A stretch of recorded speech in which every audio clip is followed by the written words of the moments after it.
इनमें हम सबसे पहले परिपथ की जानकारी लेंगे, उसके आवश्यक तत्वों की जानकारी लेंगे और छोटी-छोटी वो तमाम चीज़ों की जानकारी लेंगे जो कि महत्वपूर्ण है, ठीक है? जो कि आगे चलकर अपने सब्जेक्ट में इंपॉर्टेंट भूमिका निभा रही होगी। उसके अलावा हम देखेंगे कि केसीएल क्या होता है, केवीएल क्या होता है और वही चीज़ें जो महत्वपूर्ण है, वो हम इस पे जो आईटीआई दृष्टि में महत्वपूर्ण है, वो सारी हम चीज़ें यहाँ पर देख रहे होंगे। उसके अलावा जो आपकी महत्वपूर्ण चीज़ें होगी, जैसे कि आपके सारे न्यूमेरिकल, वो हम ऑब्जेक्टिव के साथ ऐड कर देंगे, तो आपको सारी चीज़ें एक ही तौर पर मिल जाएगी। ठीक है साथियों? चलिए, बहुत ही बढ़िया। तो हम शुरू करते हैं सबसे पहले परिचय। आखिर ये डीसी परिपथ है क्या? तो परिचय, आ जाओ बेटा। सबसे पहले हम शुरू करेंगे परिचय से। परिचय, अच्छा। तो सबसे पहली बात, इसका नाम क्या है? डीसी परिपथ, यानी कि ऐसा परिपथ जिसमें विद्युत धारा का क्या हो? डीसी प्रभाव देखने को मिले। तो पहला पॉइंट लिखेंगे ऐसा परिपथ। ऐसा परिपथ जहां डिस्ट धारा यानी कि डीसी धारा है ना, डीसी धारा के अनुप्रयोगों का, अनुप्रयोग क्या होता है साथियों? इसके कार्य है ना, अनुप्रयोगों का, अनुप्रयोगों का, अनुप्रयोगों का अध्ययन किया जाता है, का अध्ययन किया जाता है बेटा, वो क्या कहलाएगा?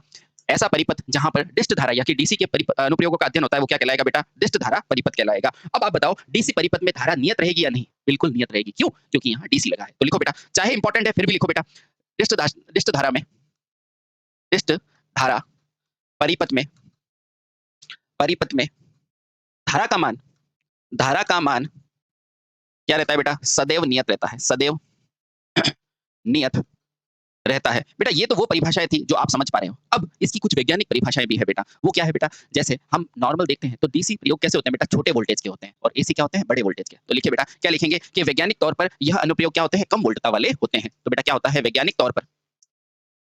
वैज्ञानिक तौर पर तौर पर यह कम वोल्टता, कम वोल्टता अनुप्रयोग होते हैं, यानी कि एप्लीकेशंस वाले होते हैं। अनुप्रयोग वाले होते हैं, यानी कि क्या समझ में आया?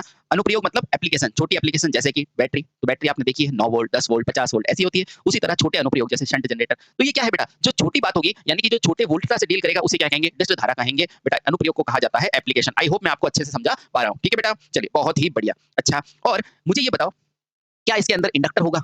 नहीं बेटा, ना इसके अंदर इंडक्टर का गुण होगा, ना कैपेसिटर का। बेटा इसमें प्रभावी तत्व कौन सा होगा? प्रतिरोध होगा। तो क्या लिखेंगे बेटा? इसमें केवल प्रभावी क्या होता है? इस परिपथ में बेटा, इंपॉर्टेंट पॉइंट है, इस प्रकार के परिपथ में बेटा प्रभावी तत्व क्या होता है? यानी कि जिसका प्रभाव दिखता है, तो प्रभावी तत्व बेटा क्या है? तत्व प्रतिरोध होता है ना? और और यही प्रतिरोध, यही प्रतिरोध बेटा ऊर्जा खपत का जिम्मेदार होता है। अब ये ऊर्जा क्या होती है वो आपको मैं बताऊंगा, ठीक है? ऊर्जा खपत का जिम्मेदार होता है, ठीक है? यानी कि अपन देखेंगे डीसी के अंदर जो पावर ड्रॉप होता है वो कौन करता है? रजिस्टर करता है। कहने का मतलब ये है, जिम्मेदार होता है। बेटा आपको बिल्कुल धीरे-धीरे आपको एक अच्छे लेवल तक मैं ले जाऊँगा, ठीक है? बहुत बढ़िया, चलिए बहुत अच्छे। यानी कि मैं कह सकता हूँ कि इसमें सक्रिय भूमिका कौन निभाएगा? तो प्रतिरोध निभाएगा, है ना? प्रतिरोध है निष्क्रिय, लेकिन डीसी के लिए क्या है? ये सक्रिय भूमिका निभाएगा, ठीक है? अब सुनो बेटा, उसके बाद अतः डीसी का मुख्य अवयव भी क्या हुआ? प्रतिरोध हुआ। अतः अतः डीसी परिपथ, डीसी परिपथ अतः डीसी परिपथ का मुख्य अवयव बेटा, मुख्य अवयव कौन सा है? तो मुख्य अवयव बेटा कौन सा होता है? प्रतिरोध होता है। आप सभी को पता है, ठीक है? प्रतिरोध होता है। आपको पूछेगा डीसी परिपथ में एक्टिव एलिमेंट कौन सा है? Register, capacitor, inductor. तो बेटा लगा देना रजिस्टर, ठीक है? ये छोटी-छोटी चीजें बेहद महत्वपूर्ण है, ठीक है बेटा? अब हमें पता है कि हमें छोटा सा नेटवर्क तो हल करना नहीं है, हमें बहुत बड़े-बड़े नेटवर्क हल करने होते हैं। तो बेटा डीसी के नेटवर्क को हल करने के लिए दो चीजों की जानकारी होनी चाहिए, ओम के नियम और किरचॉफ के नियम की। तो बेटा लिखेंगे, इस प्रकार के परिपथ को हल करने के लिए ओम या किरचॉफ के नियम का अध्ययन किया जाता है। इस प्रकार के इस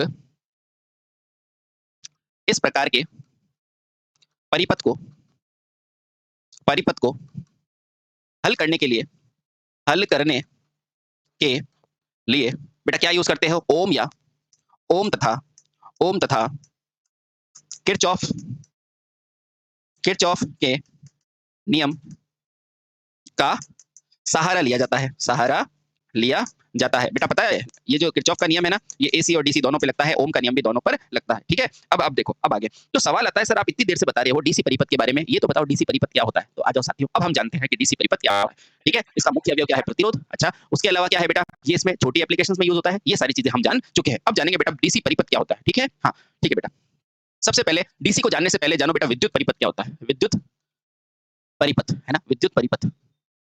आप में से सभी का ध्यान है कि बेटा विद्युत परिपथ की कोई परिभाषा पूछे तो आप क्या पूछेंगे कि ऐसा नेटवर्क जहां पर धारा प्रवाह संभव हो। तो लिखो बेटा ऐसा नेटवर्क या ऐसा परिपथ, ये दिख रहा है ना, दिख रहा है ना? ऐसा परिपथ जहां से जहां से विद्युत धारा का विद्युत धारा का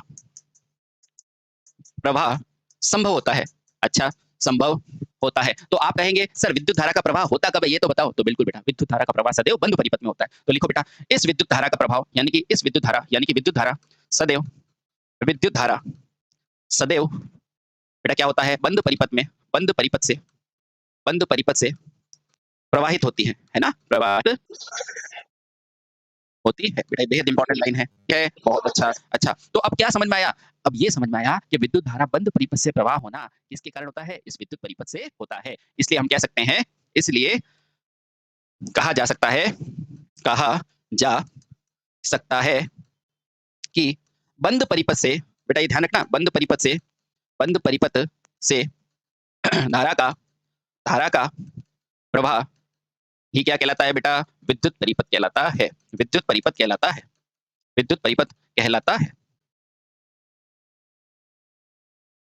कहलाता है। ठीक है बेटा, समझ गए। चलिए अब बेटा जानते हैं विद्युत परिपथ में कौन कौन से अवयव होते हैं। जैसे परिवार के अलग अलग सदस्य होते हैं ना बेटा, वैसे विद्युत परिपथ के अलग अलग अवयव होते हैं। तो आइए जानते हैं विद्युत परिपथ के अवयव।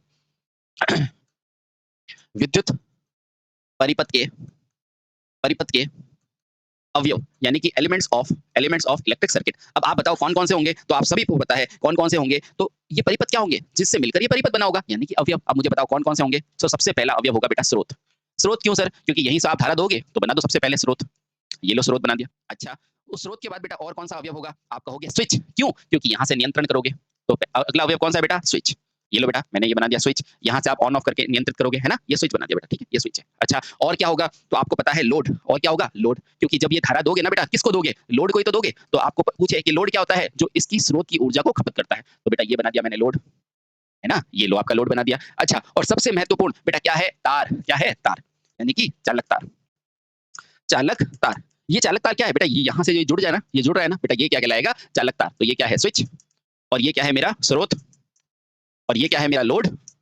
और बेटा ये पूरा जो कनेक्टेड है वो क्या है, वो है तार, है ना। तो यानी कि मुझे क्या समझ में आया कि विद्युत के अवयव क्या है बेटा, स्रोत, स्विच, लोड और चालक तार, है ना। इन सबसे मिलकर क्या बना है मेरा विद्युत का परिपथ। यहां तक कोई डाउट है, मैं नहीं समझता कोई डाउट होगा। और अवयव का मतलब क्या है, जिससे मिलकर मेरा ये पूरा डीसी तंत्र बना है। अब इसको डीसी क्यों बनाया, क्योंकि मैंने इसे डीसी से सप्लाई दी है। ठीक है बेटा, आसान है ना। धीरे धीरे हम चैप्टर के अंदर प्रवेश कर रहे हैं। तो पहला समझेंगे बेटा, पहला समझेंगे इस स्रोत के बारे में, फिर समझेंगे ये लोड क्या होता है, स्विच क्या होता है, फिर समझेंगे लोड क्या होता है, अंत में समझेंगे तार क्या होता है। और चालक के बारे में हम पढ़ के आए अभी, आपको पता ही है, थर्ड चैप्टर में, है ना। उसी तरह हम सब चीजों को पढ़ेंगे। तो अब पढ़ेंगे बेटा स्रोत। पहला पढ़ेंगे स्रोत क्या होता है।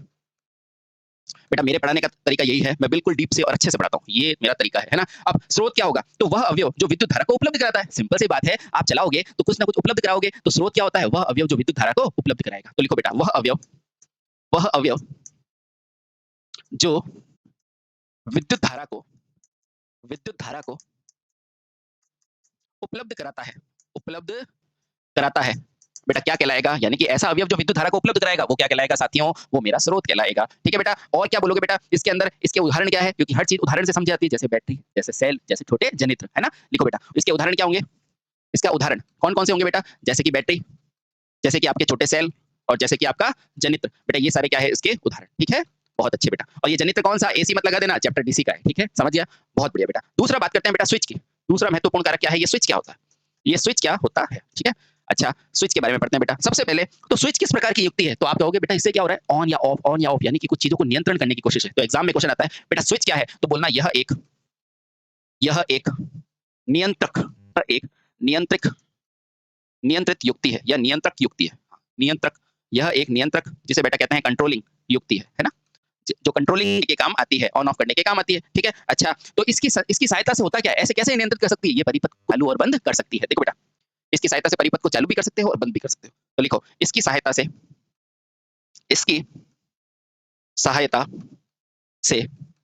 परिपथ को चालू तथा बंद किया जा सकता है ना। तो देखो ये क्या है बेटा, एक नियंत्रक युक्ति है। ये क्वेश्चन पूछा जाता है अक्सर, ध्यान रखना बेटा। समझ गए सर, समझ गए। चलिए अगला इंपॉर्टेंट कारक है हमारा लोड, है ना, लोड। तो बेटा तीसरा पॉइंट आप पढ़ेंगे लोड के बारे में। ये सर ये लोड क्या होता है, अभी बताता हूँ बेटा।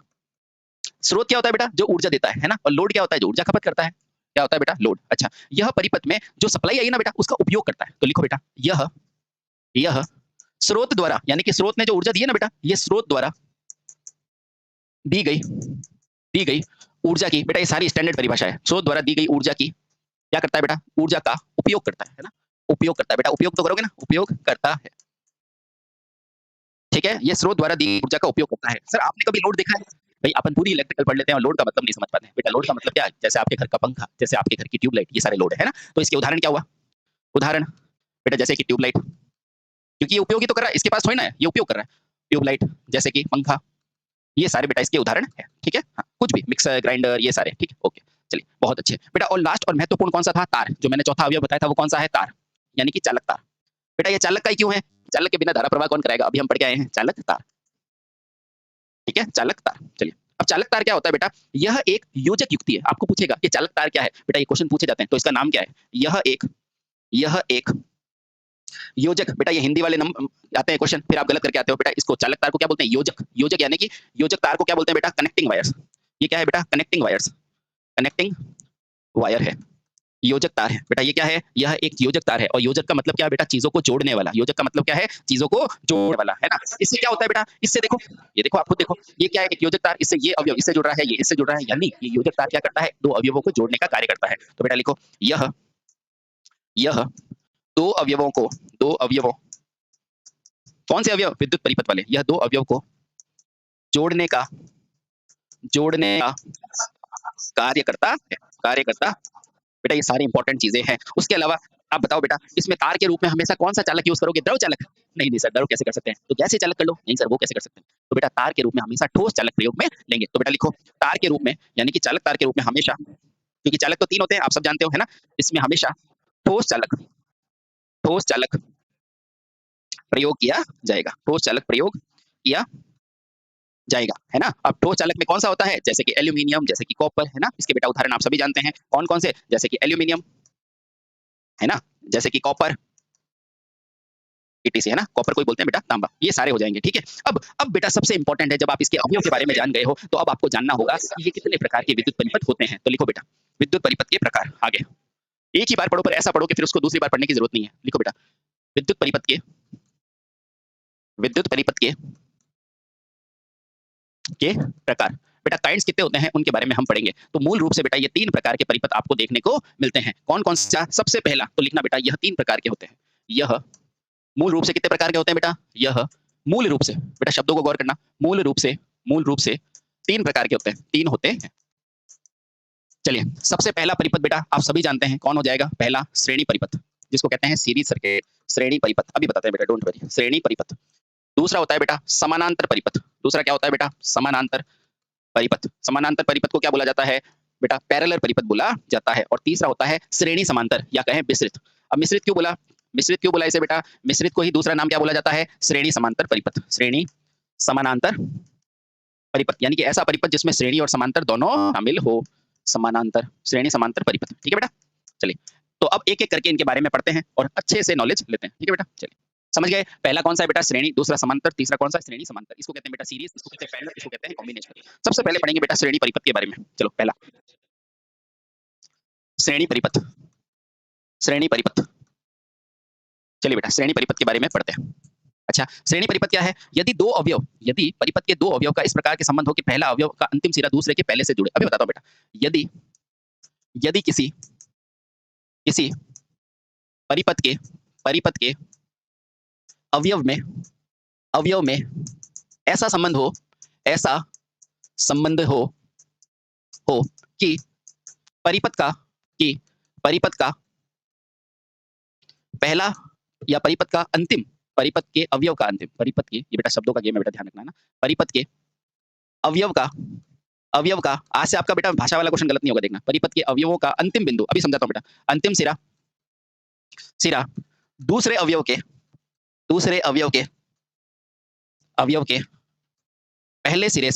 पहले सिरे से जुड़ा होता है, तो बेटा वो क्या कहलाएगा? श्रेणी परिपथ कहलाएगा। सर मुझे बना के बताओ, तो बिल्कुल बेटा बनाना जरूरी है, बनाए बिना आपको समझ में नहीं आएगा। तो देखो बेटा आराम से, सबसे पहले मैंने एक स्रोत बनाया, ये लो बेटा, ये स्रोत बना दिया, है ना? इस स्रोत के बाद में मैंने एक लोड बनाया, ये लो बेटा, एक लोड बनाया आर, है ना? और इसके बाद मैंने ये दूसरा लोड बना दिया, ठीक है बेटा, समझाने के लिए, ठीक है? अब देखना बेटा आराम से, चीजें सारी क्लियर हो जाएगी। बेटा मुझे बताओ, ये मेरा एक अवयव है कि नहीं, और ये दूसरा अवयव है कि नहीं है? अब देखना बेटा, मैंने क्या लिखा है? किसी परिपथ के अवयव का ऐसा संबंध जो कि पहले का, जो कि परिपथ के अवयव का अंतिम सिरा। देखो बेटा, ये एक अवयव है तो इसका पहला पॉइंट ये रहा, और अंतिम पॉइंट क्या है बेटा, ये रहा, है कि नहीं? अच्छा, दूसरे अवयव के पहले सिरे से, बेटा इसका पहला सिरा ये है कि नहीं? है कि नहीं? और बेटा देखो, इसको ये जोड़ रहा है, इसको ये जोड़ रहा है। तो जहां पे भी पहले का अंतिम सिरा और दूसरे का पहला, देखो बेटा ये ए और बी, जहां पे भी पहले अवयव का पहला अंतिम सिरा और दूसरे का पहला जहां जुड़ता है ना बेटा समान में, वो श्रेणी परिपथ कहलाता है। बेटा कोई भी दिक्कत है तो बताओ, कोई भी दिक्कत है तो बताओ। ये देखो, पहले अवयव का बेटा ये कौन सा हो गया, अंतिम सिरा, और बेटा देखो दूसरे का पहला, ये क्या है, प्रारंभिक सिरा, यानी कि पहला सिरा, है ना बेटा। ये जब क्वेश्चन आता है ना, हम अक्सर गलत करके आते हैं, ध्यान रखना बेटा। ये बेटा किसकी परिभाषा है, श्रेणी की है। अब धारा तो बात की बात है, ठीक है, समझ गए? अब क्या समझे, अगर यहाँ वोल्टेज लगाई तो यहाँ धारा बहेगी। अब यही धारा देखो बेटा इसमें जाएगी, और यही धारा बेटा इसमें जाएगी, और यही धारा यहाँ जाके और यहाँ जाके अंत में यहाँ वापस आ जाएगी। तो बेटा आपने क्या समझा, आपने समझा कि धारा का कहीं बंटवारा हुआ क्या, इस परिपथ में धारा का कहीं बंटवारा हुआ क्या? नहीं। तो बेटा यही इसका गुण है कि श्रेणी में धारा का बंटवारा नहीं होता है, विभाजन नहीं होता है। तो बेटा यहाँ लिखोगे, आप क्या लिखोगे, श्रेणी परिपथ में, श्रेणी परिपथ में, श्रेणी परिपथ में, परिपथ में धारा विभाजन नहीं होता। बेटा ये सारे पॉइंट इंपॉर्टेंट है, धारा विभाजन नहीं होता, धारा विभाजन नहीं होता है। अच्छा, श्रेणी परिपथ में धारा विभाजन नहीं होता है, या कहें धारा प्रवाह सदैव एक ही मार्ग पर रहता है। बेटा ये सारे स्टेटमेंट है इस परिपथ में, इस परिपथ में धारा प्रवाह सदैव, धारा प्रवाह सदैव, सदैव एक ही मार्ग पर होता है, मार्ग में होता है। बेटा ये बहुत इंपॉर्टेंट लाइन है, होता है। ये अक्सर अपने को जब क्वेश्चन आते हैं ना तो हम समझ नहीं पाते। ठीक है, ठीक है, हाँ। पर इसके अंदर एक चीज ध्यान रखना, इसमें इस परिपथ में, इस परिपथ में अलग अलग लोड के साथ, अलग अलग लोड के सापेक्ष, अब लोड की परिभाषा आपको समझ में आ रही है ना, जो खपत करेगा, तो अलग अलग लोड के प्रतिरोध के सापेक्ष, प्रतिरोध के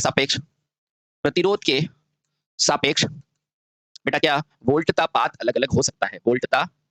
वोल्टता पात यानी कि ड्रॉप बेटा क्या होता है, अलग अलग होता है, अलग अलग होता है। बेटा ये अगर चीजें आप जान रहे हो तो आप श्रेणी परिपथ की सारी चीजें जान चुके हो। ठीक है बेटा, समझ गए, समझ गए। चलो अब हम जानने की कोशिश करते हैं ये समानांतर परिपथ क्या होता है। ठीक है, चलिए बेटा दूसरा, समानांतर परिपथ। ये समांतर परिपथ क्या होता है, अभी बेटा आपको समझाते हैं समांतर परिपथ क्या होता है। ठीक है बेटा, चलिए, बहुत अच्छे। अच्छा मुझे बताओ, जब दो या दो से अधिक अवयव का प्रारंभिक छोर समान हो, ये क्या लिखा दिया सर, अभी देखो रुको, जब दो या दो से अधिक अवयवों का, है ना, यानी कि एलिमेंटों का, अवयवों का प्रारंभिक छोर समान बिंदु से जुड़ा हो, समान बिंदु से जुड़ा हो, तो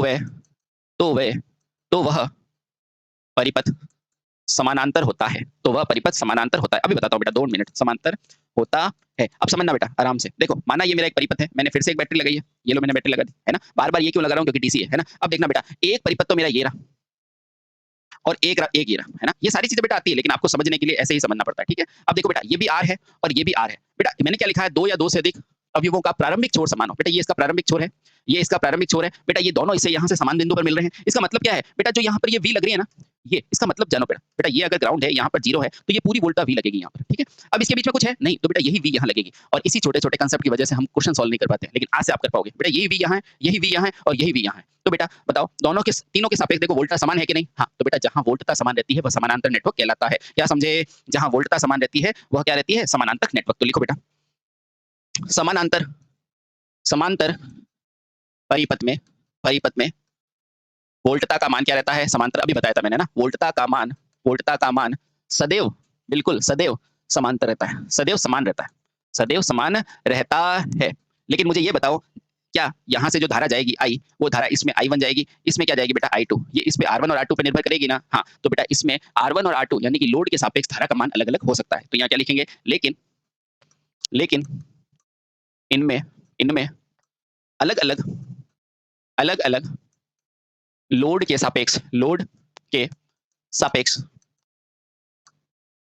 सभी ब्रांचों में, ब्रांचों का मतलब क्या होता है बेटा, जैसे ये बेटा एक ब्रांच, ये दूसरी, ब्रांचों में धारा का मान बेटा अलग अलग हो सकता है, अलग अलग होता है। अगर प्रतिरोध सेम हो ना तो समान होगा। ठीक है, होता है। ठीक है बेटा, ये अगर आपको ध्यान है तो आपको समानांतर के बारे में कहा जाएगा। बेटा एक चीज और, एक पॉइंट ध्यान रखो बेटा, यहाँ से धारा गई और यहाँ पर धारा का क्या हो गया बेटा, बंटवारा हो गया। देखो, तो समानांतर परिपथ में धारा का बंटवारा होता है। ये बड़ी इंपॉर्टेंट लाइन है बेटा, ध्यान रखना, इसलिए स्टार लगाओ और लिखो बेटा, समानांतर परिपथ तभी समांतर होगा जब धारा का विभाजन होगा। समानांतर परिपथ तभी समांतर होगा जब जब बेटा उसमें क्या होगा, जब उसमें धारा विभाजन होगा, धारा विभाजन होगा। बेटा ये बड़ी इंपॉर्टेंट लाइन है, ध्यान रखना, ठीक है। अपने अच्छे-अच्छे नोट्स बनाओ और उसके बाद अच्छे से एग्जाम दो, ताकि वनडे एग्जाम में थ्योरी से रिलेटेड कोई भी प्रश्न आपका गलत ना हो। अब तीसरा महत्वपूर्ण था मिश्रित, है ना, जिसको कहते हैं श्रेणी समांतर परिपथ। तीसरा क्या है बेटा, मिश्रित या श्रेणी पर समांतर परिपथ। तो तीसरा क्या है बेटा, श्रेणी समानांतर परिपथ। बेटा इसे ही हम क्या बोला जाता है, इसे ही आपके एग्जाम में कभी-कभी क्या लिखा जाता है, इसे ही बेटा क्या बोला जाता है, मिश्रित। क्या बोला जाता है, मिश्रित संयोजन कहा जाता है, संयोजन कहा जाता है। कोई डाउट है? नहीं सर कोई डाउट नहीं, इसे ही मिश्रित कहा जाता है, ठीक है बेटा। अब इसमें मिश्रित क्यों कहा जाता है, क्योंकि बेटा ये श्रेणी और समांतर दोनों की तरह गुण प्रदर्शित करता है। तो लिखो, यह श्रेणी तथा समानांतर समांतर दोनों की तरह गुण प्रदर्शित करता है। कैसे करता है अभी बताते हैं, प्रदर्शित करता है। देखिए बेटा जानो कैसे करता है। मान लो ये मेरी एक बैटरी है, ठीक है, फिर से वो बैटरी बना दी बेटा। बैटरी का ये पॉजिटिव टर्मिनल है, ये नेगेटिव। बेटा एक ब्रांच में मैंने बनाया एक प्रतिरोध, है ना, ठीक है, और दूसरे ब्रांच में मैंने बना दिया बेटा दो प्रतिरोध, है ना, दो प्रतिरोध। अब मुझे बताओ, ये मान लो R1 है, ये R2 है और ये बेटा R3 है। मुझे बताओ यहाँ से जो प्लस है, अगर ये ग्राउंड है जीरो, तो यहाँ पे जीरो, तो बेटा यहाँ पे पूरा वोल्टेज भी आ जाएगा और यही वोल्टेज यहाँ पर भी आ जाएगा और यही वोल्टेज यहाँ पर भी आ जाएगा। यानी कि ये समानांतर नेटवर्क है कि नहीं, बिल्कुल बेटा। ब्रांच ए और बी यानी कि 1 और 2 आपस में बेटा क्या है, समांतर है। लेकिन इसी के साथ देखो बेटा, जो धारा यहाँ जाएगी आई, वो यहाँ गई I1 और इसमें क्या चलेगी बेटा I2। बेटा देखो इसमें भी I2 गई और इसमें भी I2, तो देखो दोनों में समान धारा जा रही है कि नहीं। और अभी हमने पढ़ा है, ये देखो बेटा, अभी हमने पढ़ा है श्रेणी में, ये देखो परिपथ में समान धारा जाती है ना, तो देखो ये श्रेणी होता है। तो बेटा आप क्या समझे, आप ये समझे कि एक ही परिपथ में बेटा ये जो है ना, ये दोनों आपस में कैसे हैं, श्रेणी में है। लेकिन ये दोनों भुजाएं आपस में कैसी है बेटा, ये दोनों क्या है, समानांतर में है। यानी कि जहां श्रेणी और समांतर दोनों आ जाए उन्हें मिश्रित पैरामीटर्स कहते हैं। ठीक है बेटा, समझ में आया, समझ में आ गया। अब बेटा परिपथ के कुछ गुणधर्म होते हैं, उसको हम जानने की कोशिश करते हैं, ठीक है, आराम से, कोई दिक्कत नहीं। विद्युत परिपथ के गुणधर्म, अगला पॉइंट है बेटा, विद्युत परिपथ के गुणधर्म, यानी कि इसकी प्रॉपर्टी क्या होती है, इसके अंदर कुछ गुण होते हैं, उसके बारे में हम पढ़ते हैं, ठीक है बेटा। तो एक टेबल बना दो, आपका सारा काम हो जाएगा बेटा। देखो यहाँ लिखो बेटा क्रम संख्या, है ना, ठीक है। यहाँ लिखो बेटा क्रम संख्या, ये लिख दिया मैंने क्रम संख्या। अच्छा, बहुत बढ़िया, ठीक है। और बेटा एक पॉइंट क्या बनाना है, ये देखो इस तरह से ये छोटी सी एक टेबल बना दो, है ना, तो इससे आपको गुणों का पता चल जाएगा, ठीक है बेटा। अब देखना बेटा, सबसे पहले क्रम संख्या, दो ही पॉइंट लगाने हैं, है ना। अब यहाँ पे क्या लिखोगे बेटा, कारण कारक, है ना, और यहाँ लिखोगे कारण, है ना। कौन से कारक हुए होंगे, कौन सा कारण हुआ होगा, ठीक है। अब दो ही हो सकते हैं बेटा, या तो विद्युत का प्रवाह होगा या स्रोत के बराबर होगा। तो यहाँ लिखो विद्युत का प्रवाह शून्य। बेटा विद्युत प्रवाह बेटा शून्य कब होता है, ये ध्यान रखना, विद्युत प्रवाह शून्य कब होता है, पहला ये ध्यान रखना। और जो विद्युत का प्रवाह होता है ना बेटा, आई जो प्रवाह है वो स्रोत के बराबर कब होता है, स्रोत के बराबर कब होता है, बस ये ध्यान रखना। क्या बोला मैंने, विद्युत का प्रवाह शून्य कब होता है और विद्युत का प्रवाह स्रोत के बराबर कब होता है, बेटा इसके बारे में ध्यान रखना। इसमें दो चीजें हमेशा ध्यान रखना। मुझे बताओ विद्युत का प्रवाह शून्य कब होगा। ये मान लो कोई मेरा एक परिपथ है, मान लो कोई एक परिपथ है बेटा, यहाँ एक प्रतिरोध है, यहाँ पर एक खुला परिपथ है बेटा। क्या इस ब्रांच के अंदर धारा जा पाएगी, देखो बेटा धारा यहाँ से गई, यहाँ आगे की तरफ जा पाएगी, नहीं जा पाएगी बेटा। तो यहाँ आई में धारा जाएगी नहीं, यानी कि धारा शून्य कब होगी, जब मेरा प्रतिरोध बेटा क्या होगा, जीरो होगा, खत्म बात, ठीक है। जब मेरा धारा शून्य कब होगा, जब प्रतिरोध मेरा क्या होगा बेटा, अनंत, है ना, क्योंकि खुले सर्किट का ये बेटा क्या है, खुला परिपथ बेटा। खुले परिपथ का प्रतिरोध क्या होता है, अनंत होता है, ठीक है। अब देखना धारा प्रवाह शून्य कब होगा, जब मेरा प्रतिरोध बहुत ज्यादा होगा। आपको पता है कि भाई प्रतिरोध हमेशा कम प्रतिरोधी मार्ग को लेता है ना। अब यहाँ धारा आगे क्यों नहीं जाएगी, क्योंकि प्रतिरोध कैसा था, अनंत। अब देखो धारा पूरी की पूरी स्रोत के बराबर है, यानी कि जो मेरा आई है ना बेटा, वो आई स्रोत के बराबर है, यानी कि जितनी दी उतनी सब जा रही है। तो बेटा तब होगा जब आर का मान कितना हो जाएगा, जीरो हो जाएगा। अब देखो बेटा एक परिपथ ये रवि और ये रहा बेटा आर, है ना। अब देखो अगर पूरी की पूरी धारा इसमें जा रही है, यानी कि आपस में क्या हो गया, शॉर्ट हो गया, और आर का मान जब जीरो होगा ना, कम से कम प्रतिरोध होगा, तो पूरी धारा यहाँ से चली जाएगी, ठीक है बेटा। चलिए बहुत बढ़िया। और बेटा आपको पता है आर बराबर अनंत को मैं क्या बोलता हूँ, खुला परिपथ कहता हूँ। तो आपसे ये क्वेश्चन पूछेगा, खुला परिपथ, ठीक है। और बेटा आपको पता है आर बराबर जीरो को क्या बोला जाता है, बंद परिपथ बोला जाता है, बंद परिपथ, है ना, ठीक है। और बंद की जगह कभी कभी शब्द लिखा होता है बेटा लघु परिपथ, ये सब एक ही शब्द है, ठीक है, हाँ, परिपथ। तो बेटा यहाँ से क्या समझ में आया, यहाँ से समझ में आया कि आपको कोई पूछेगा जब प्रतिरोध अनंत होगा धारा जाएगी, नहीं जाएगी। जब धारा शून्य होगी तो प्रतिरोध कितना होगा, अनंत होगा। बताओ खुले परिपथ में धारा कितनी जाएगी, शून्य। खुले परिपथ में प्रतिरोध कितना होता है, अनंत। बंद परिपथ में प्रतिरोध कितना होता है, जीरो। बंद परिपथ में लघु परिपथ में कितना होता है, प्रतिरोध जीरो। लघु परिपथ में धारा कितनी होती है, स्रोत के बराबर। ये सारे क्वेश्चन बन सकते हैं, ठीक है। हाँ, यहाँ से थोड़ा सा मैंने थोड़ा सा जीरो बोल दिया था, लेकिन कोई दिक्कत नहीं, मैंने बाद में सही कर दिया, ठीक है। समझ गए बेटा कितने प्रकार के क्वेश्चन बन सकते हैं, ये सारे क्वेश्चन। जैसे खुले परिपथ का प्रतिरोध अनंत, खुले प्रतिरोध का धारा शून्य, बंद परिपथ की धारा शून्य, बंद परिपथ की धारा स्रोत के बराबर, बंद परिपथ का या लघु परिपथ का प्रतिरोध जीरो। बेटा ये सारी चीजें अगर आपको ध्यान में है तो आप अच्छे से पढ़ाई कर रहे हो। अब अक्सर अपन अमीटर, वोल्ट मीटर और इसमें कंफ्यूज हो जाते हैं। बेटा एक सारणी दे रहा हूं, आपको जिंदगी में कभी कंफ्यूजन नहीं होगा। तो आओ चलिए बेटा, महत्वपूर्ण सारणी बेटा, इस सारणी को आप ध्यान में रखना, ठीक है।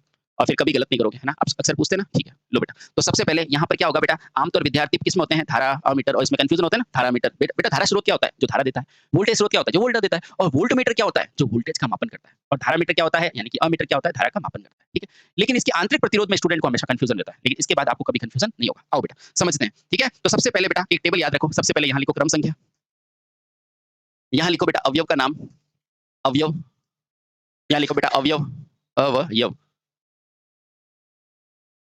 अवयव का नाम, और यहाँ लिखो बेटा प्रतिरोध, है ना, प्रतिरोध।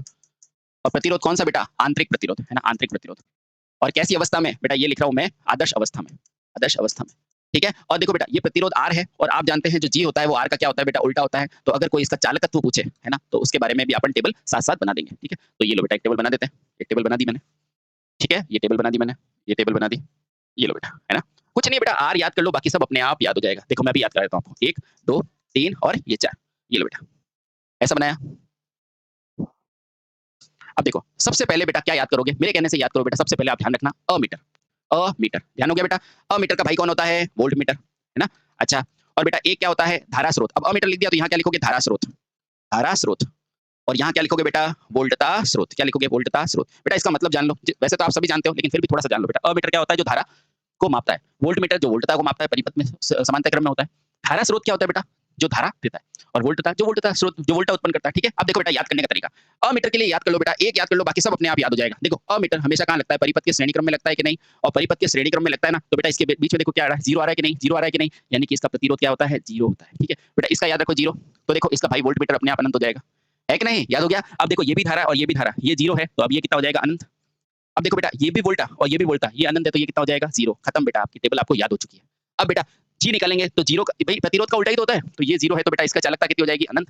ये अनंत है तो कितना हो जाएगा, जीरो। ये अनंत है तो कितना हो जाएगा, जीरो। और ये जीरो है तो कितना हो जाएगा, अनंत। बेटा ये बहुत इंपॉर्टेंट टेबल है, बड़े बड़े स्टूडेंट गलत करते हैं, लेकिन अब आप गलत नहीं करोगे, मैंने आसानी से आपको याद करा दी। सिर्फ एक चीज ध्यान रखना, ये है अमीटर, और इसमें ध्यान रखना श्रेणी यानी कि जीरो, तो जीरो लगा दो, बाकी अनंत, और ये इसका उल्टा तो अनंत, ये जीरो। आपके सामने आपकी टेबल बनकर तैयार, ठीक है बेटा, समझ गए, बहुत अच्छे। तो अब हम पढ़ते हैं नेक्स्ट लेक्चर में। Thank you so much.